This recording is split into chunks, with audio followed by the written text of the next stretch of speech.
Hi friends. Stock market में long term success के लिए आपको ज़रूरी है कि स्टॉक मार्केट के फंडामेंटल्स, टेक्निकल्स, इन सबको की जानकारी हो, लेकिन साथ ही आपको एस्ट्रोलॉजी और वास्तु साइंस के बारे में भी जानना बहुत ज़रूरी है, क्योंकि दोस्तों ये वो चीज़ें हैं जो आपकी लाइफ में डायरेक्टली इनडायरेक्टली बहुत इंपॉर्टेंट रोल प्ले करती है। आपको ओवरऑल प्रॉफिटेबिलिटी कैसी रहेगी, आपको कौन सी चीज़ सूट करेगी, कौन सी नहीं करेगी, ये सब कुछ दोनों चीज़ों को इंटरकनेक्ट करके आप जब देखेंगे आपको बहुत क्लियरली चीज़ें समझ में आएंगी। तो बिना एस्ट्रोलॉजी को समझे हुए अगर आप इन्वेस्टमेंट में जाते हैं, देन आप एक आंख बंद करके गाड़ी चला रहे हैं तो कभी भी एक्सीडेंट हो सकता है। तो दोस्तों ज़रूरी है अपनी बर्थ चार्ट को यूज़ करिए इन्वेस्टमेंट में या स्टॉक मार्केट में to earn much better long term returns.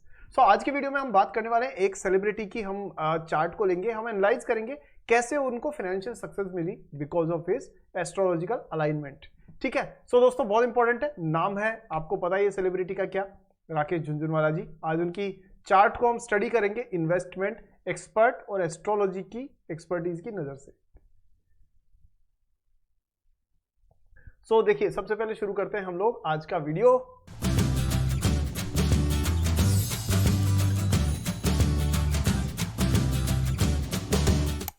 So video को लाइक करके दोस्तों मेरा उत्साह बढ़ाइए, क्योंकि बहुत रिसर्च करके आपके सारी तरह की नॉलेज को यूज करके आपका कैसे बेनिफिट हो ये देने के लिए मैं हमेशा कोशिश करता रहता हूं।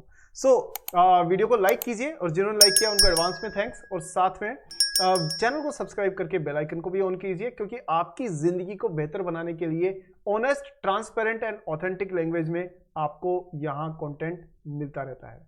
चलिए शुरू करते हैं।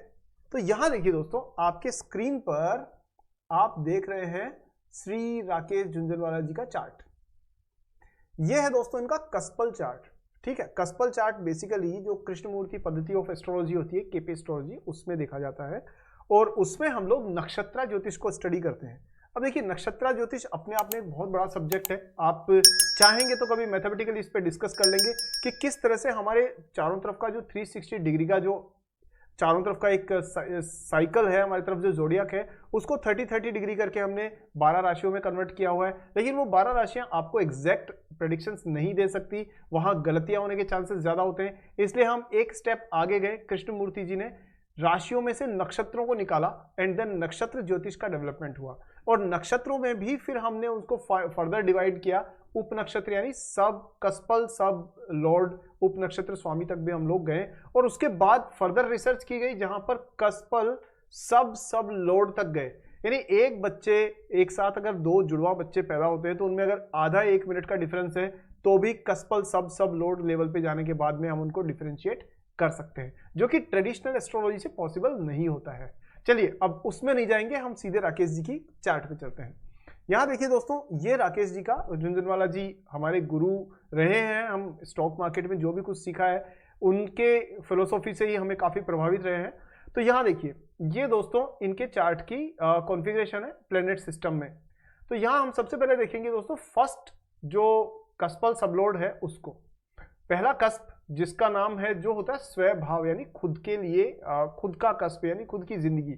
और यहाँ कस्पल सबलॉर्ड है वो है मून यानी चंद्रमा। तो देखिए, चंद्रमा यानी फर्स्ट कस्पल सबलॉर्ड कहाँ जाके बैठा हुआ है, ये है दोस्तों सेकंड हाउस में। सेकंड हाउस होता है all about your money, your savings, your bank and everything. ठीक है। All type of money related matters are there in the second house.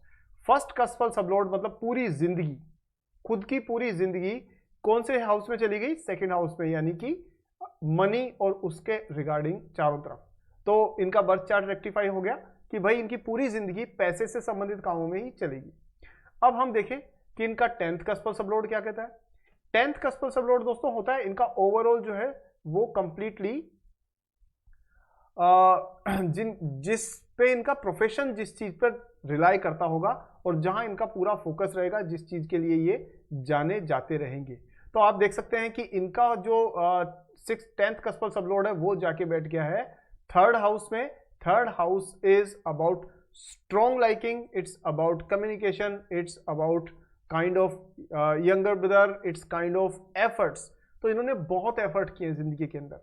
अब हम बात करते हैं 11th कस्पल सबलॉर्ड की।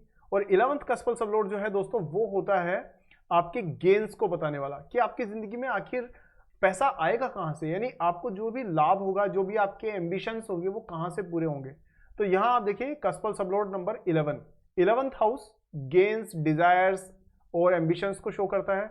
और यहां सबलॉर्ड जो है वो बन गए हैं सन। आप पूछना चाहेंगे कि सबलॉर्ड कैसे देखा, तो देखिए यहाँ 4 लेवल से, पहला है आपके RAS, फिर उसके बाद में आपका यानी राशि लोड, फिर आपका नक्षत्र लोड, फिर सब लोड, फिर सब लोड। तो थर्ड वाला हमें इंपॉर्टेंट नजर में रखना है।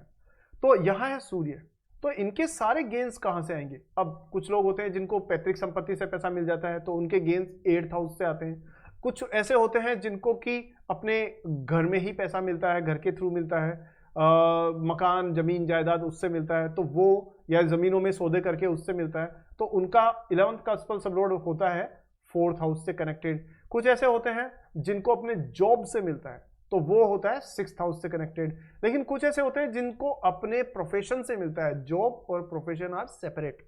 Job is just part of profession. Profession वो है जिसके लिए आप जाने जाते हैं, पूरी जिंदगी का करियर।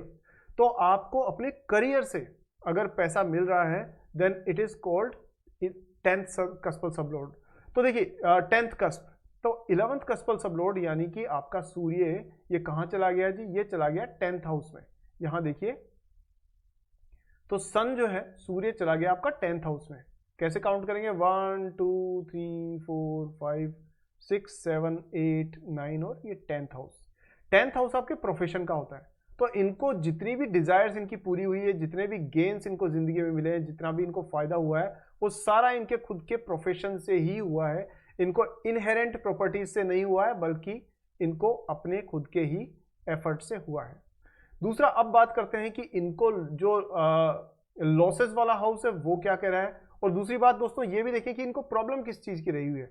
तो प्रॉब्लम के बारे में देख लेते हैं। तो इनका एक देखें,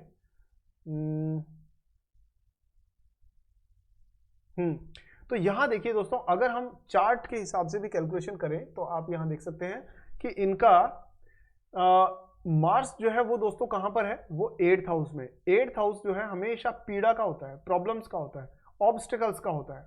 तो आप ये देखिए कि इनको हमेशा 3rd हाउस का लोड जो है वो 8th हाउस में चला गया, यानी इनको 3rd हाउस से रिलेटेड प्रॉब्लम्स हमेशा आई होंगी।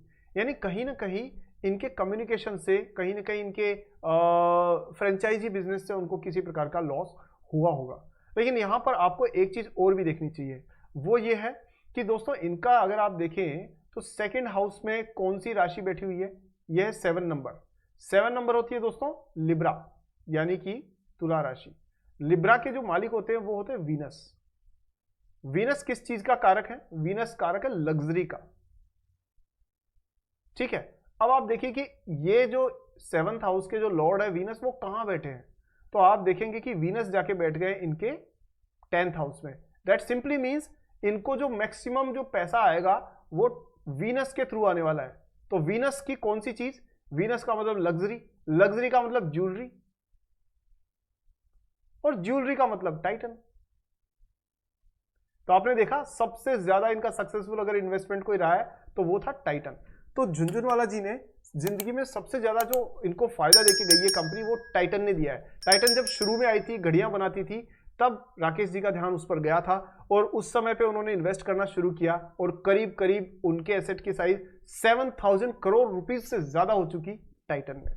सो दोस्तों इस तरह से आप अपनी एस्ट्रोलॉजिकल चार्ट को, बर्थ चार्ट को एक बार एनालाइज करके आसानी से समझ सकते हैं कि आपकी जिंदगी में इन्वेस्टमेंट किस तरीके का सूट करेगा और आपकी जिंदगी में ट्रेडिंग या मनी रिलेटेड एक्टिविटीज किस तरीके की रहेंगी और कहां पर आपका फोकस रहना चाहिए। अगर आप इन चीजों को एनालाइज करके पहले से समझ जाते हैं तो आपके लिए आने वाले समय में, आने वाली दशाओं में फायदा ज्यादा देने के चांसेस बन जाते हैं।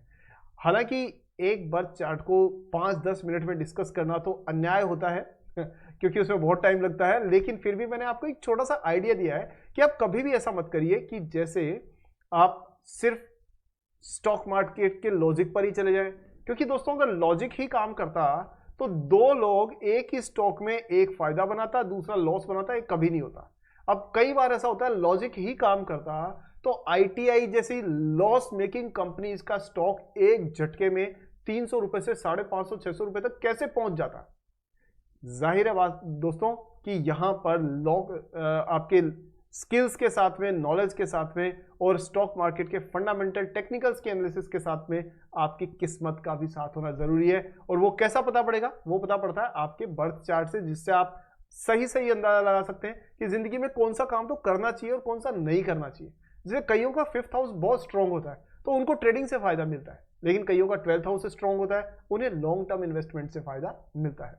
अब ये बड़ी इंटरेस्टिंग चीजें हैं और इनमें आने वाले दिनों में और बातें करेंगे हम लोग धीरे धीरे। दोस्तों आप अगर चाहेंगे तो आपको एस्ट्रोलॉजिकली आप प्लानिंग कर सकेंगे हमारे वीडियोस को देख करके कि आपको कहाँ ध्यान रखना चाहिए, कैसी इंडस्ट्रीज और कैसे स्टॉक्स में आपकी नजर होनी चाहिए।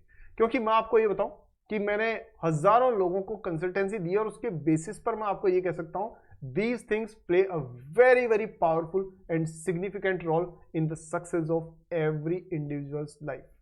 So ये एक शुरुआत है, वीडियो भी कुछ ऐसे ही बनाया है बिना कोई प्लानिंग के, तो आई डोंट नो अच्छा बनाया खराब बनाया, मुझे कमेंट सेक्शन में बताइए। और क्या आपको इस सब्जेक्ट में इंटरेस्ट है कि जहां पर एस्ट्रोलॉजी को और आपके स्टॉक मार्केट को दोनों को कनेक्ट करके आपको एक सही गाइडेंस मेरे वीडियोस के द्वारा मिल सके? अगर यस तो मुझे कमेंट्स में बताइए दोस्तों, I will love to make more videos on this. और आप भी धीरे धीरे स्मार्ट बन जाएंगे और अपनी कॉस्टली मिस्टेक से बच करके सही अपनी जिंदगी के हिसाब से डिसीजन लेने में आपको हेल्प मिलेगी। सो दोस्तों आज की वीडियो में इतना ही, नेक्स्ट वीडियो में जल्दी मिलते हैं। और हाँ, वीडियो अच्छा लगा तो लाइक तो कर दो यार इतना तो बनता है। और अगर लाइक नहीं करते हो तो भी कोई बड़ी बात, कोई चिंता वाली बात नहीं है। अगर पसंद नहीं आया तो डिसलाइक भी कर सकते हो, लेकिन लाइक करोगे तो मुझे आगे मेहनत करने में और मदद मिलेगी। और शेयर करिए दोस्तों, काफी सारे दोस्त कंफ्यूज रहते होंगे इन चीजों को लेकर, शेयर करिए, आपको उसका भी फायदा मिलेगा। नेक्स्ट वीडियो में जल्दी मिलते हैं। जय हिंद।